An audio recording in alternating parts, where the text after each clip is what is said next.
Gentlemen, start your engine!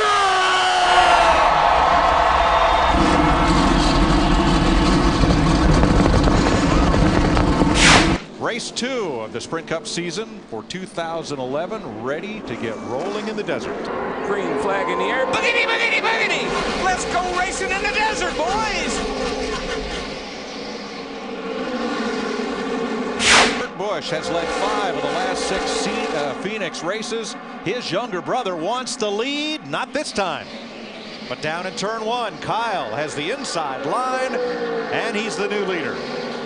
Looks like Kurt in the 22 tried to do the crossover through 1 and 2, but I think his brother Kyle in the 18 will prevail. Carl Edwards at lap 16 took over the lead from Kyle Busch. Down the front straightaway. A little bit of a courtesy there. Kyle cut Carl off a little bit, and then going into turn 1, he said, okay. Kyle Busch in the middle again, 3 wide. Matt. Mike, he's back in 20th, and there was some debate on the team radio whether to stay out for track position or pit for the 4 tires. This is recent team communication from Busch and crew chief Dave Rogers. That is something we got to get better at. We have got to make decisions quicker, man. We can't be listening and scanning everybody all the time. We have to have our own game plan. I like what he said, and that's good. That's good constructive criticism for his crew chief. Kyle Busch sliding back. Something's happened to the 18. He got in the wall over there off turn 2 pretty hard. He's trying to make that real high line off of 2 over there work, and they're forcing him into that outside wall a lot of times. And he just gets higher, higher, higher, and Kevin Harvick forces him up. Little bit of contact, not as much as I thought. No damage. 24 car. Oh, Trevor Baynes in the wall. Oh my goodness. Last week's Daytona 500 winner in a backup car has a hard bounce off the wall here in Phoenix. Front straightaway, watch the white and red car across the line. He tries to get back. Tries to get back in line right there, and there just was not quite enough room. Travis Quapple, the 38 car, was trying to squeeze back up in front of. Now the Wood brothers are not running for points in the Sprint Cup Series. Wonder if they'll try to repair this car as Trevor Baynes in the fence. Group right there, especially Clint Boyer in that 33 car. Look at Edwards. He ran all the way across the rumble. Trouble around goes Kane. Spinning behind you. Nice and easy. Kevin Harvick in that 29. Edwards is in the wall. Jeff Gordon, I don't know if Jeff got in the wall or not. Yeah, I don't know how much damage that do. Let's see how this starts. Carl toward the front. Yeah, I think Carl gets forced down on the curbing back here. Oh, he makes contact with the 18 car, Kyle Busch. That drives Carl into the dirt.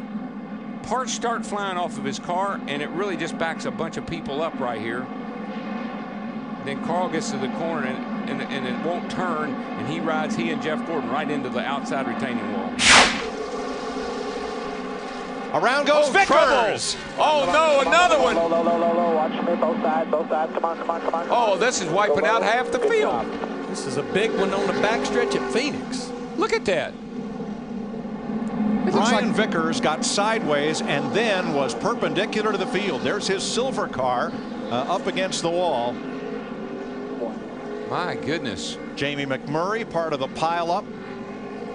Bobby Labonte, after a great Daytona 500 with front end damage. You see Vickers right there on the outside of Matt Kenseth.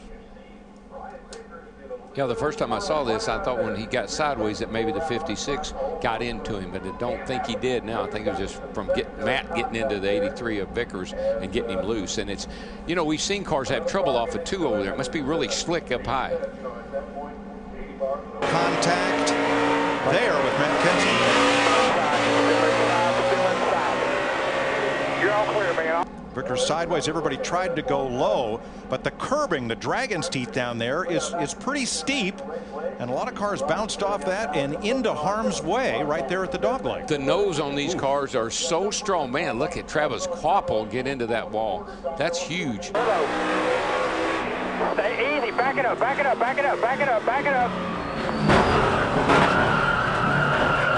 the middle of it, guys. Right in the middle of it. Dale Earnhardt Jr. came in for a stop on this caution. Dick?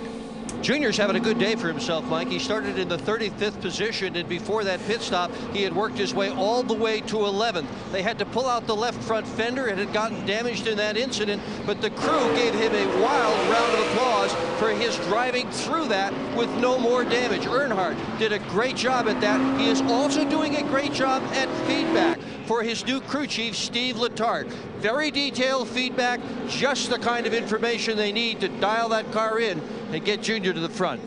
However, he didn't do a great job entering pit road because he was caught speeding entering his pit. So he will restart at the tail end of the longest line. He will be 27th, the last car on the lead lap. And that's at 6th place. Oh, car in the wall hard. And a wreck off of 4. Off of 4. David It's Reagan. the 6th car. Clear high, record. David Reagan pounds the wall. Caution is out at lap 126. Blew a right front tire. I mean, I was looking right at it. There it goes, and bam.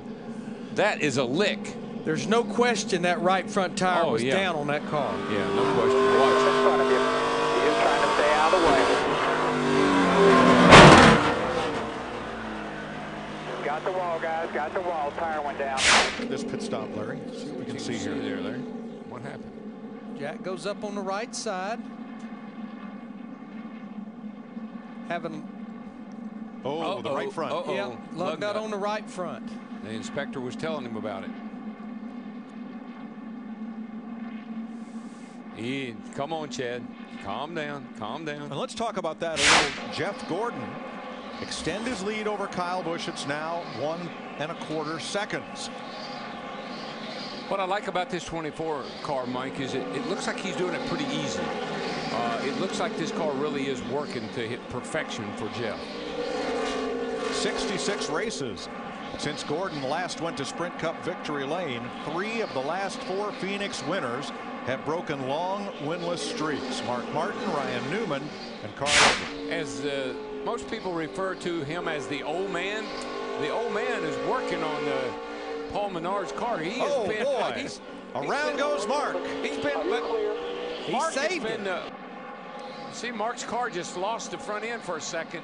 That's what got him into Paul Menard. Actually, Larry, it just didn't look like it got to the tire. You can see the Goodyear on the tire is still there. What a save. If we had the steering angle on that 5 car right now, she'd be going the opposite way. Going the wrong way. As Mark Martin tries again to get past Paul Menard's Chevy. He was all up into him again. Had to come off turn 4. Paul said, "You wanted that bad, go ahead." One thing I know about Jeff Gordon's car, he has complained about it in traffic. He says it's not very good when he's in traffic. He needs to get out front for it to be at its best. Kyle Busch breaks out front. Clear sailing for the leaders. 9 laps to go when they come back to the stripe, and Gordon is there. Right there. But this is where Kyle can really pull him just a little bit. That's going to make it awfully tough for Jeff Gordon to get back Jeff Gordon into 3. Oh, Kyle pulls him down the backstretch. Yeah, but watch that right 24. here is where Gordon is strongest. And he gets right to the back bumper trying to rattle Kyle Busch. Well, it'll get you a little bit loose and allow you to do that right there. Get a little run and he's gone. 8 laps to go. Whoa, Jeff got loose getting in that corner. But Kyle was on the outside of him where he was unable to take advantage. Mike, you said it at the top of the show. Little short track racing on a 1-mile track. Alan Gustafson, he loves what he's seeing. Jeff Gordon rolls off turn 4.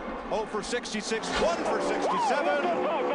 You guys are awesome. Jeff Gordon wins at Phoenix. Welcome back. Awesome job. That's the way it's fine, man. We earned that one. Congratulations, buddy. Congratulations. Thank you so much, boss. Thank you for this opportunity, man. I'm loving these guys.